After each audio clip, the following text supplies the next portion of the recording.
Have you heard? Have you heard? The newest and best Bahamian resource for test preparation for BJCs and BGCSEs.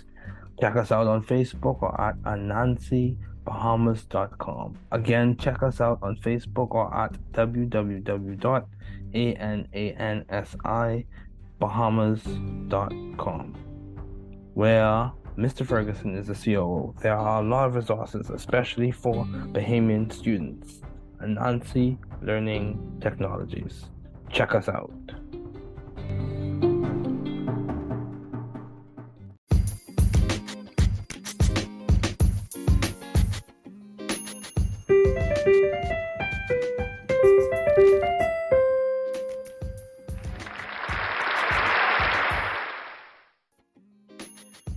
Welcome to the New Chemist podcast. We're glad you're listening. Feel free to download this podcast on Google Podcasts, Apple Podcasts, and Spotify. Here on the New Chemist, we discuss chemistry, which simply put is a science of change, as well as careers, community research, and COVID-19. We're happy you're tuning in.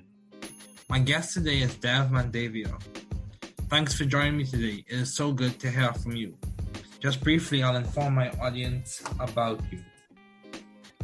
Dev Mandavia graduated Georgia Tech with a Bachelor's of Science with highest honor. His activities and societies included Alpha Eta Mu Beta, Kappa Sigma Fraternity. He studied abroad at the University of Oxford. He was a part of BMES. He also received several recognitions and awards.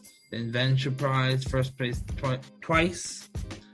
He also received the People's Choice Awards with the team that he worked with. The ACC Inventure Prize, he was a finalist twice. Received the People's Choice Awards. He was also part of the CreateX Startup Launch Accelerator 3 times. He was a National Inventors Hall of Fame CIC finalist, NBIB VentureWell debut, challenge 3rd place. He received faculty's honors, dean's list, and he was a recipient of the Zell and Hope Scholarship. Some of his leadership responsibilities included Student Body Vice President for Campus Services, SGA, EVP for Stamps Health Ambassadors, and VP of Finance for GT Bravo Club. He has been very successful. He has served as a research assistant at Duke University Pratt School of Engineering. He has also served as Student Body VP, as I said, and he has served as a research lead for Mobile Enzyme Absorbing Particles Group. He has served as the founder and CEO of Alfred Technologies. He has also served as the Conversion Science Fellow, as a business advisor and consultant for OXOS Medical, co-founder, executive chairman, and then CEO at Ethos Medical. And currently he serves as the head of enterprise architecture and growth at OXOS Medical. Dev enjoys working in a multidisciplinary team to adopt a user-centered approach to solve real problems. He enjoys engaging in K-12 STEM outreach programs, traveling, skiing, golfing, and exploring eateries in his free time. Dev is a good colleague and friend of mine. It's definitely a pleasure and an honor to have such a talented and intelligent young man on this podcast. Well, Dev, thanks so much for joining me today. It's so good to have you on as a guest. Wow, me and Dev, we go way back to Georgia Tech, to BMed 3100. I mean, it's so good to see you, man. How have you been? Things have been great, man. Yeah, it's really exciting. It feels like just yesterday we were at, lecture, but I'm glad to see all the things that you've been up to, and I'm super excited to be here. Yeah, dude. So what have been your long-standing interests in the field of science? Oh, that's a good question. Because I've seen you've done a lot. You have done a lot in your career thus far, even though you graduated. Oh, no. You're too kind. Yeah. I think the things that interest me the most are, working with really intelligent, driven people, and us collectively working towards trying to make a difference. As cliche as it sounds, a lot of I think the reason that I gravitated towards the healthcare field, or like medical devices, more broadly science, was because it was more tangible to see the kind of impact that you could have, right? Okay. So, with the devices that's, we're making now, or with the services that we provide, it's very easy to directly see the impact it has to patients, to doctors, to people that are providing care, which is exciting and very encouraging. Okay, yeah, that's good. That's good. So, I break it down for us just a bit. You said you see tangible impact. What do you mean by that?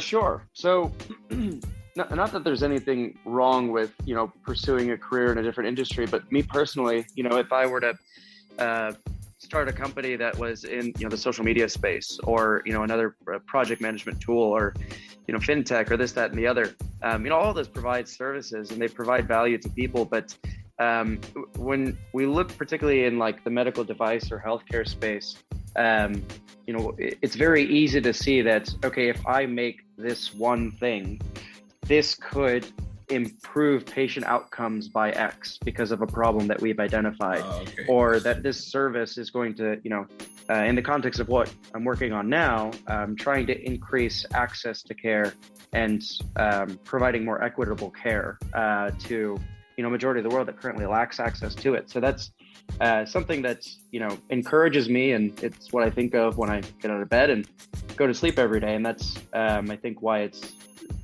at least easier for me to gravitate towards something like that. Yeah, it sounds like you're really passionate about it.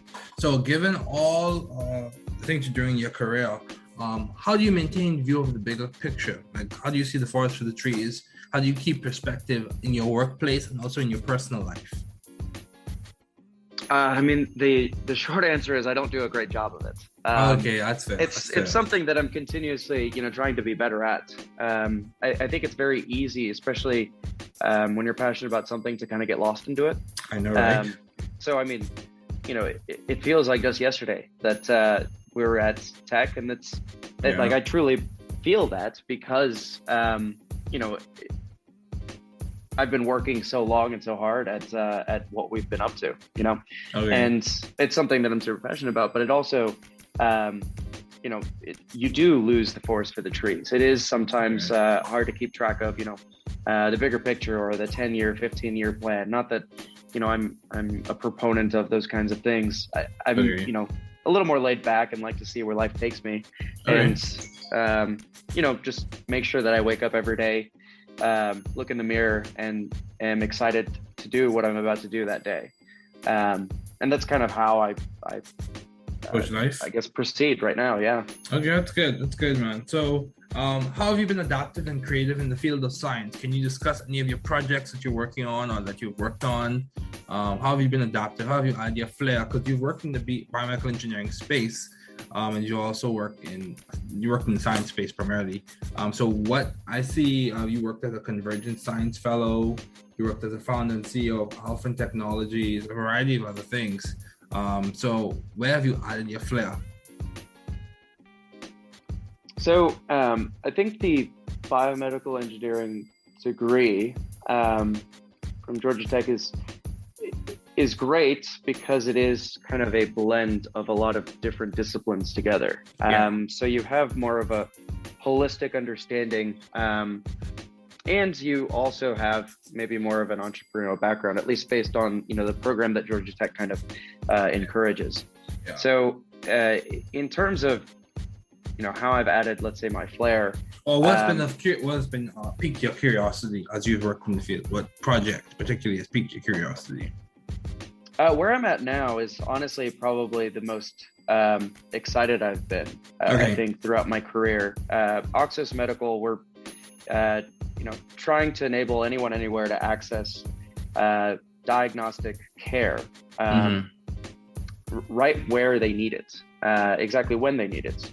So, we want to bring radiologic imaging safely to the point of care, especially for the majority of the world that currently lacks access to diagnostic imaging as a whole, but also any subsequent care that's associated with it. And that's, I think, the mission that we have that excites me. I think in terms of what about it that I enjoy is the multidisciplinary aspect of it, I think the BME degree lends itself to. So, I don't do much of the technical work anymore, even though I have in the past.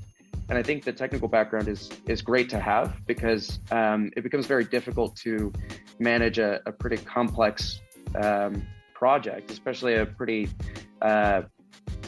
heavy R&D engineering project, without having some level of understanding. But at the same time, I think the business acumen and I think the healthcare background, or at least the knowledge of the healthcare system as a whole, with payers and providers and such, is very beneficial for crafting what is our go-to-market, what is our long-term strategy, how is it that we're actually going to achieve this mission that we've set out to go and accomplish. How do we get the funding, the resources, the correct staff? I agree. That's good. Actually go and do that. So that's I think where I've been interested. Okay, good. So along the same lines, how long is it for the projects that you've worked on? Has it been a long time for them to go to market, or are you still in the process right now, or have some gone to the market already? Yeah, so the first version of our product was more a limited market release. We got FDA clearance for it last year, and it was a way to gauge product market fit, market demand, and get feedback on what would eventually lead to our commercial scale version, which we're expecting to have FDA clearance for later this year, and enter the US market, and then closely after the international market with. So I would say, in terms of the life cycle of kind of a startup company, still in the early stage, still really exciting, still the point where everyone's wearing a lot of different hats, and things are changing pretty quickly. Yeah, so it sounds like, is it a startup? If I may, is it a startup, or would you? Yeah, absolutely. Okay, good. So, how have you sought or found the right environment for you to thrive intellectually and scientifically? So, how did you find this OXOS Medical? How did you find these various places you worked at? What process did you go through in your mind or in your life, or to find these places? How do you think through your decisions? It honestly kind of happened by chance, by chance. Okay. Yeah. Well, what is the adage that opportunity or luck is just when opportunity meets preparation, or whatever it is. Yeah, I've heard them before. While I was working on my last startup, OXOS Medical, one of our board directors was a board director of this company as well. So there was the introduction made there to the CEO of OXOS Medical, and we became, very close mentor-mentee relationship, and then became fast friends. And we'd been in touch for, the last 3-4 years throughout, the very early stages of OXOS. And I think after we had raised a funding round at OXOS Medical, it made sense to make the jump over, because I think there was something that there was a need that I felt that I could fill. And there was a large enough and ambitious enough problem that OXOS had set out to actually go and pursue, that got me excited to make the jump. That's good. That's very good. So how do you maintain a balanced life given all your responsibilities and accomplishments? Would you say you're balanced, Dev, or do you have your priorities in check? I mean, oh my goodness. Yeah, it's Georgia Tech guys. I know. Yeah. I take time to, do the things that let me kind of de-stress, or, give me time away. Some people, meditate. I play golf. I play golf poorly, might add. I'm still learning. But it's a hobby of mine that I've picked up that I found really relaxing, and something that I think just, takes me away from the work environment. Yeah. But and I've heard golf is a good networking tool too, Oh yeah, I mean,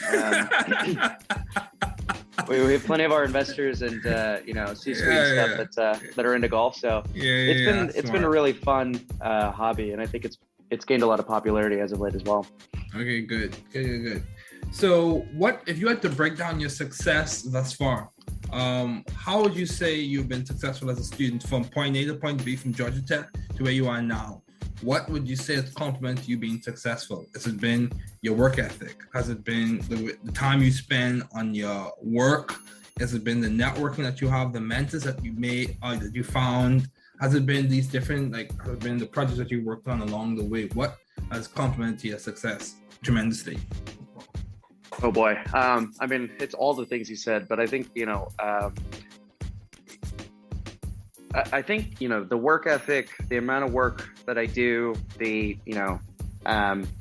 all the cliche things are more of a downstream effect of being passionate about what it is that you want to do. If there's something that you truly believe in, if there's something that truly gets you out of bed, or that you think about, before you go to sleep every night, that's going to, that will be the driving factor in you putting in the work, in you going outside of the scope of, what is required, doing, beyond what is necessary to, however we're defining quote unquote success, right?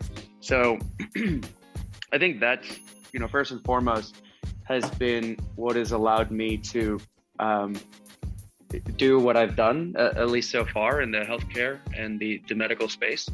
And I think through that, I've been able to meet some pretty incredible people that have had, a very long-lasting impact on my career. That board director at the company I had founded, who is also a board director here, who made that introduction initially, that was, a big step. And he was actually one of the people that back in Georgia Tech encouraged me to, look down the path of entrepreneurship, given that he's a professor at Georgia Tech in the biomedical engineering department, Dr. James Stubbs, who's, just a phenomenal human.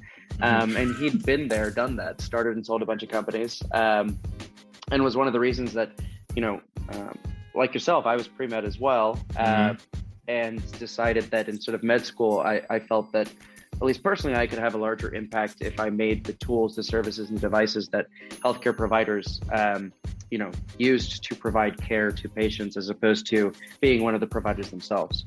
Yeah, dude, and you have to find your niche. I completely agree with that. And I say this is my personal opinion. I don't believe everyone is called to be a doctor. Everyone has the passion to do so, and I think you can make effective change in different spaces, and the change can still be as long lasting, or it may not translate as quickly in the clinical arena, but the change can still be long lasting. So yeah, and also the thing you talked about Professor Georgia Tech, dude. We could have another episode just about the professors I've met at Georgia Tech, whether they be people who look like me, who don't look like me. It's just the genuine care, concern, and technical acumen of those professors, especially when it came to not just the classroom, but also your next steps. Oh, yeah. That's something that's indelible in my mind. So how do you maintain vision and teamwork in your environment? Sorry, could you repeat that? How do you maintain vision and teamwork in your environment? So, especially in the startup environment where things change so quickly, that can be difficult, right? That is something that we are still trying to get better at. I think in terms of vision, that's something that we reiterate every time we have like an all hands. We put the development of the next product in the context of the vision. We make sure that people actually truly buy in when we're recruiting and going through interviews. It is just that important for everyone in the company to have buy-in, for everyone to believe that, what we're doing is important. Because as I mentioned earlier, that passion is really what is going to drive the work ethic. That passion is going to be what is, going to produce a caliber of work that just can't be replicated. So we put the vision first and foremost. In terms of teamwork, that is more of something that we try to address through a cultural fit. So we look for people that are, humble, that are willing to be proven wrong, and can take criticism constructively. A lot of the things that require you to forego your ego so that you can collaborate with other people who often have maybe a different set of either objectives or key results that sometimes can conflict, and parties need to be able to negotiate with one another. And it becomes easier when you frame everything in the context of that vision. If everyone's steering in the same direction, that teamwork aspect becomes much simpler. You can put things in the context of the vision as opposed to in the context of what individuals believe is right or true. So I think they go hand in hand. Yeah, that's good. Yeah, I like what you said. You said if everyone's steering in the right direction, I think that allows for more precision in terms of company objectives and company goals, fulfilling those goals. You come closer and closer to the target as you move around because you're all steering in the same direction. That's good. Very good. So why did you choose biomedical engineering as a field to major in at Georgia Tech? Why BMed? Why did you choose it? Initially, it was because I was pre-med and because Georgia Tech had, a great program, and I was interested in an engineering degree. I was interested in learning, I don't want to say more, but being able to build things or understand, from a first principles basis, how things work. So that was what I think initially encouraged me to look at BME. But I think, my rationale evolved over time. As, I started to look outside of the scope of just pre-med. I fell in love with, the problem-based learning environment. I really enjoyed the collaborative environments, given that, most of the classes were team project based. And I was really, I think the BME program, more than anything else, is one of the reasons that I pursued entrepreneurship. I mean, our program, more than, I think most others, even at Georgia Tech, is very, entrepreneurial focused. I think because the degree forces you to think about things in the context of the problems that clinicians, that patients, that whomever face, and how you can address said problems. And that's a framework that you can apply to anything. It doesn't necessarily need to be within, the medical device space or the healthcare space. I agree. And I completely agree because I'm working on a startup as well, within science education, media for science education. So yeah. Oh heck yeah. Yeah. So, and that startup is doing rather well. So my question to you is, how have you been resilient in COVID? During COVID-19, I think I would say, I hope we're nearing the end of this, from what it seems globally. I hope we're nearing the end of this pandemic. How have you been resilient? Or what complemented you being resilient? So I think we didn't feel, or at least I personally didn't feel the effects of COVID as strongly, primarily because, there were instances where, it was necessary for us to continue to go into like hospitals, obviously with the proper safety precautions and such, but, we were necessary workers. We were creating, a hardware product, and that can't be done virtually. So we had to creatively think of ways in which we could continue operation while still ensuring that, everything was safe and that, we were going above and beyond to make sure that we weren't putting anyone at, unnecessary risk.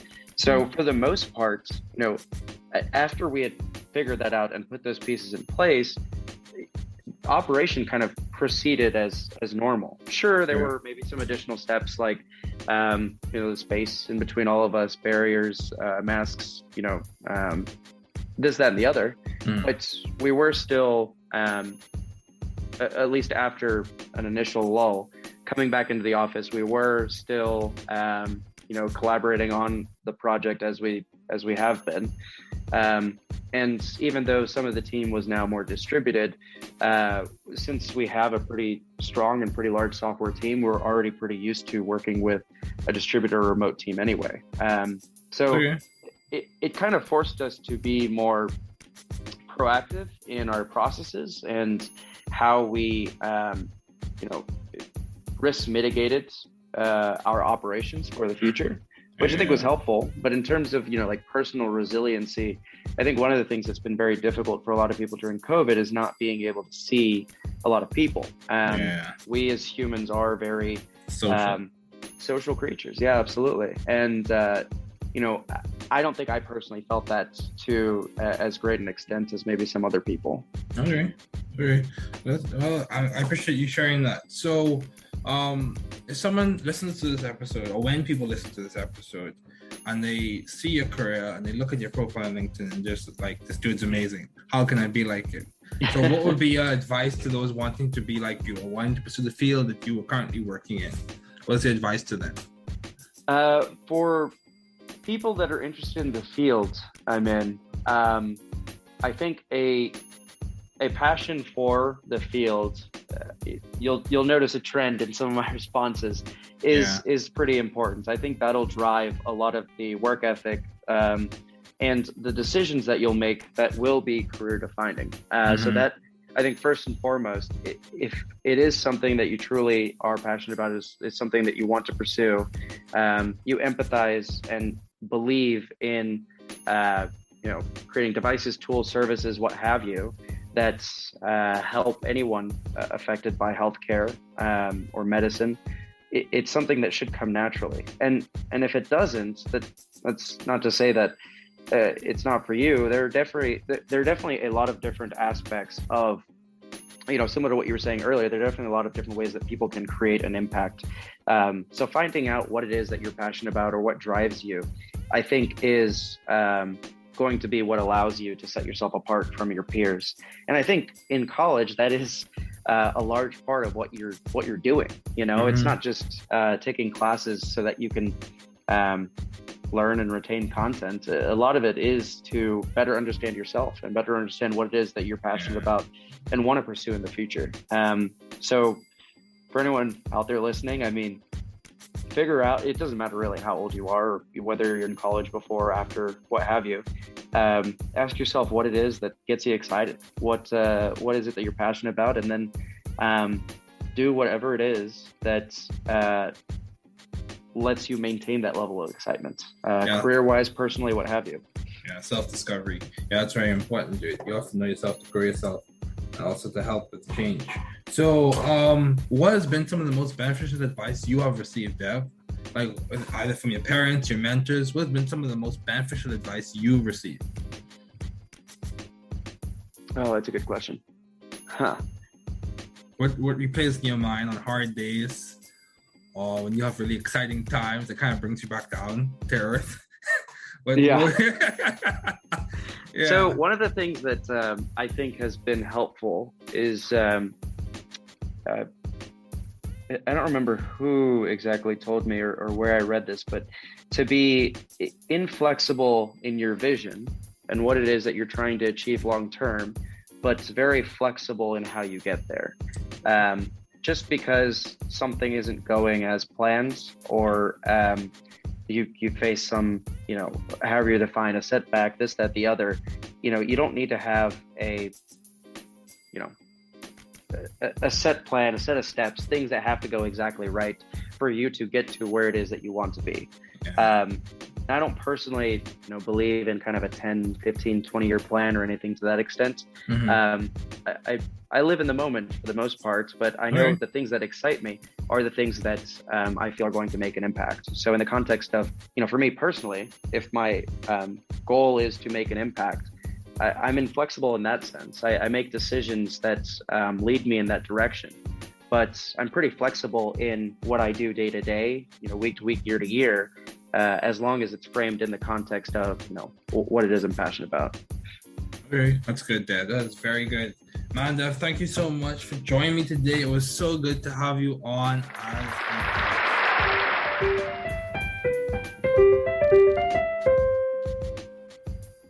Thanks for listening. We're glad you were able to tune into this podcast. Once again, this is The New Chemist, where we discuss chemistry, which simply put is the science of change, as well as the other sciences, careers, community, research, and COVID-19. Thanks again for listening. Note, the views on this podcast represent those of my guests and I.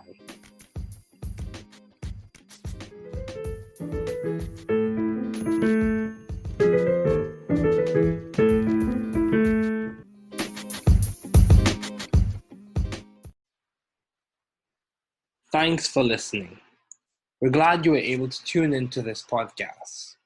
Once again, this is The New Chemist, where we discuss chemistry, which simply put is the science of change, as well as the other sciences, careers, community, research, and COVID-19. Thanks again for listening. Note, the views on this podcast represent those of my guests and I.